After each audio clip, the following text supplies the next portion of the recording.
നമുക്കിതൊന്ന് നോക്കിയാലോ?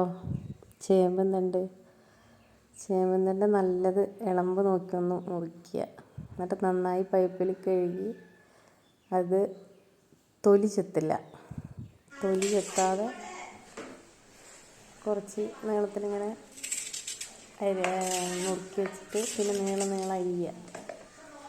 പിന്നെ ആദ്യം കഴുകണം, പിന്നെ കഴുകാനൊന്നും പാടില്ല. എന്നിട്ടിങ്ങനെ അരിഞ്ഞ് കഴിഞ്ഞിട്ട് ഇതിലേക്ക് വേണ്ടത് തേങ്ങ, പച്ചമുളക്, വെളുത്തുള്ളി ഇത് ചതയ്ക്കുക. എന്നിട്ട് വെളിച്ചെണ്ണയിൽ കരിവേപ്പില ഇട്ടിട്ട് തേങ്ങ ചതച്ചതിടുക. അത് കഴിഞ്ഞിട്ട് ഈ ചേമ്പുതണ്ട് കൂട്ടുക, കുറച്ചുപ്പ്, എന്നിട്ട് നന്നായി ഇളക്കി ഒന്ന് അടച്ച് വെച്ച് കുറച്ച് നേരം അടച്ച് വയ്ക്കുക.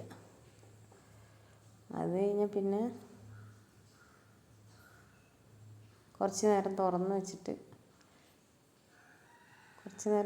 വെച്ചിട്ട് ആക്കിയിട്ട് പിന്നെ കുറച്ച് നേരം വെള്ളമൊക്കെ ഒന്ന് കളഞ്ഞ് നല്ല ടേസ്റ്റായിരിക്കും. എല്ലാവരും ഒന്ന് ട്രൈ ചെയ്യുക.